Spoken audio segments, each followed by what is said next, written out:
paciente chegou, você vai perguntar o que você tem, o que você quer, até onde que a gente pode chegar. Então, por exemplo, você é adulto, você é criança, você já determinou, aí você vai falar para ele o que você quer, né, do meu tratamento, o que é feio em você, que tipo de aparelho você suporta, será que ele suportaria uma cirurgia ortognática, um aparelho mais invasivo como uma MARP?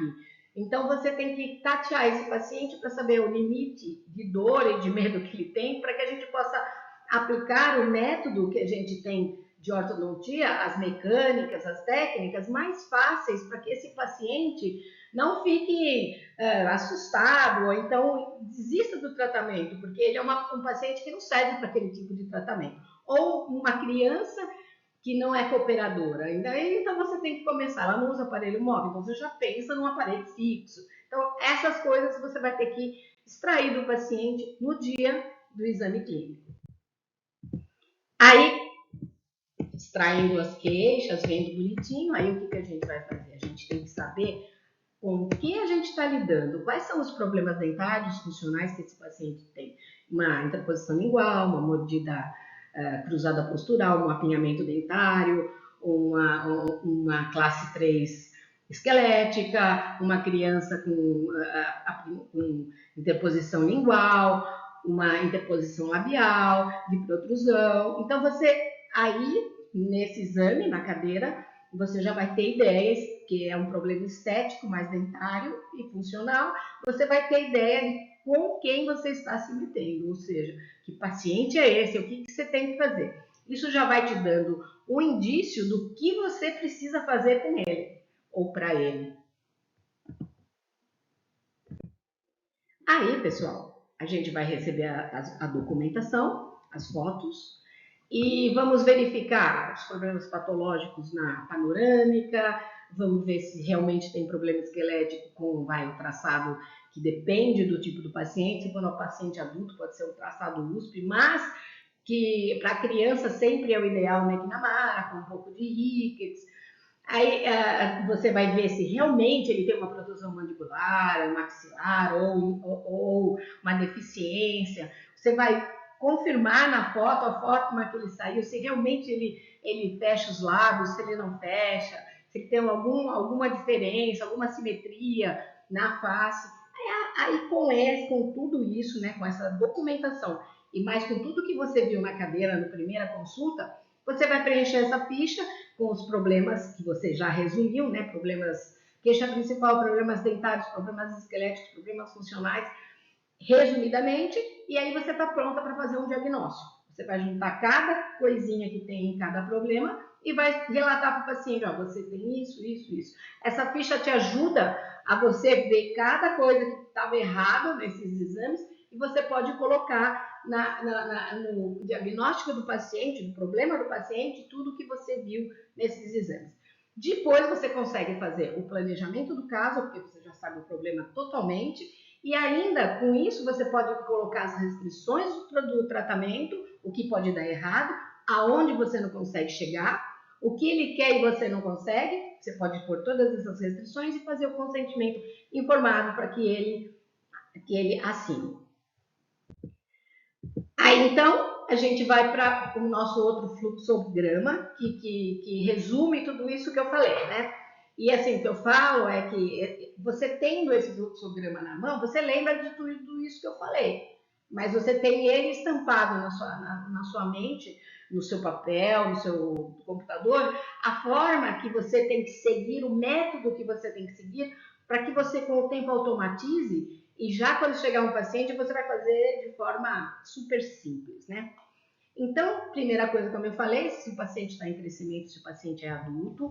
Aí, se o paciente está em crescimento, nós vamos verificar primeiro os problemas estéticos, esqueléticos e funcionais. Por quê? Porque no adulto, mesmo que ele tenha, a gente não vai conseguir com tanta facilidade resolver esses problemas. Por exemplo, os problemas esqueléticos em adulto, somente com cirurgias, né? Então, para a criança, você vai verificar isso na radiografia, no exame clínico, tudo. E nessa fase, você vai aplicar os aparelhos que possam resolver esses problemas. Essa mordidinha cruzada, essa deficiência mandibular, ver se a idade está correta, você pode pôr ativador que ajude no crescimento, você descruza uma mordida muito mais fácil, você resolve um problema funcional melhor, tá? E aí propõe um tratamento que, em primeiro lugar, vai resolver esses problemas. E, logicamente, uma criança também tem problema dentário, como tem o adulto, e se a criança não tiver nenhum problema desse aí, esquelético, funcional, estético, a gente vai para os problemas dentários, vai verificando se ele tem alguma falta de espaço, se ele precisa manter algum espaço, se ele precisa criar algum espaço, você vai fazer análise de Moyers, as análises especializadas para a criança. Depois de tudo isso, o paciente vai fazer o tratamento, né? Se é necessário, que às vezes alguns problemas dentários em criança nem precisam ser tratados, que fazem parte da fase de crescimento dela.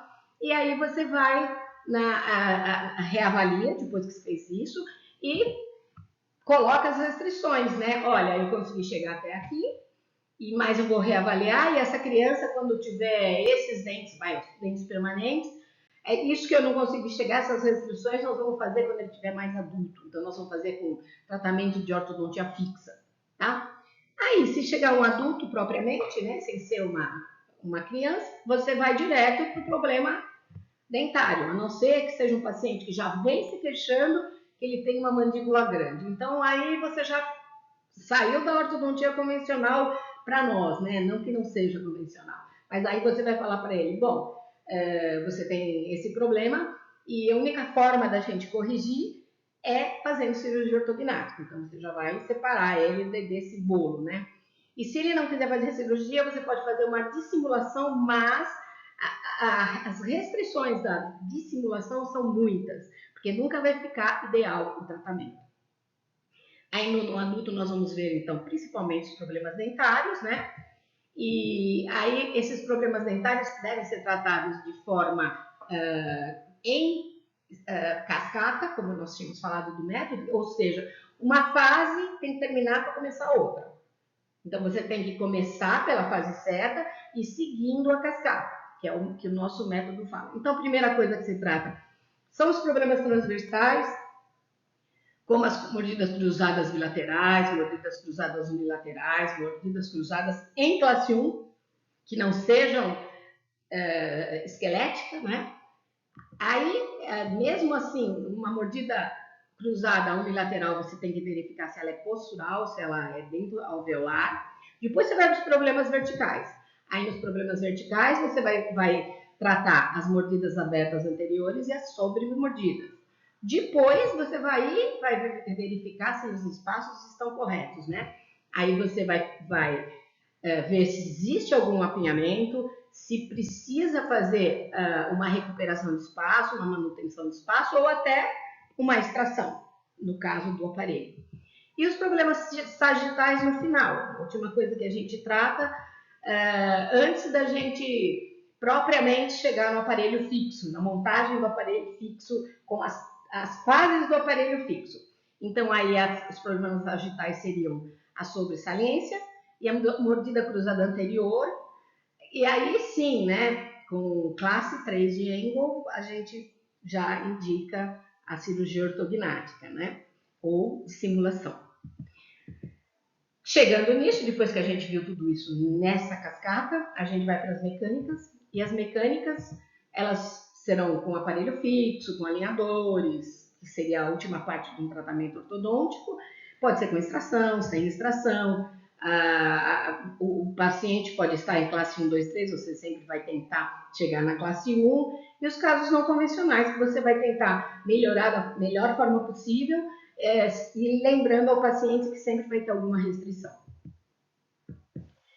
Enfim, depois de tudo isso, de todo esse conhecimento, aí sim nós vamos para as técnicas.